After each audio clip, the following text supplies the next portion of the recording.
मो भौणी कहीं कांदुची जानिबा पई वीडियो को लास्ट जाए देखंतु। सकाळु मो पळे आसिली प्लाई काम कोन हेउची देखिबा पई। मु एठी आसिकी देखिली प्रबल गरम हेउची, कारपेंटर भी कहउतले गरम होउची बोली, तेणु मु मो दीदी को कहली रूम रु फैन नहीं आसीबा को, से नहीं के आसीगला।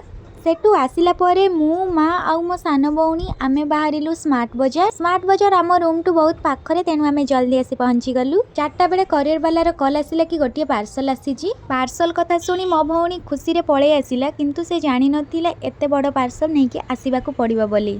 बहुत ही बड़ और भारी पार्सल थिला, आमे दी जण बहुत कष्ट रे नहीं के आसिलु। आपण माने भी भाबुथिबे एथिरे कोन अछि। हमर जो लाइटटा खराब थिला पठैतिलु एक्सचेंज पई, से लाइटटा आसीची आ तास हमर अलगा किछि लाइट आसीची। संध्या बेले आमे गलु सत्संग विहार बस स्टॉप माँ को छाड़िबा पई। माँ जी घर को जिबे। एबे तो ये हसुची, किंतु माँ जेमिति बस भीतर को गले यार स्टार्ट हे गला कांद। आमे दुखित हेई ओभरब्रिज ऊपर देई फेरुथिला बेले देखिलु आमे भुवनेश्वर एमितिका किछि सुंदर दृश्य देखिला परे पुणी आमे दुखित हेई चलिलु घर को। आपनकु वीडियो केमति लागिला जणांतु कमेंट रे। देखा हेबा नेक्स्ट वीडियो रे। Bye bye.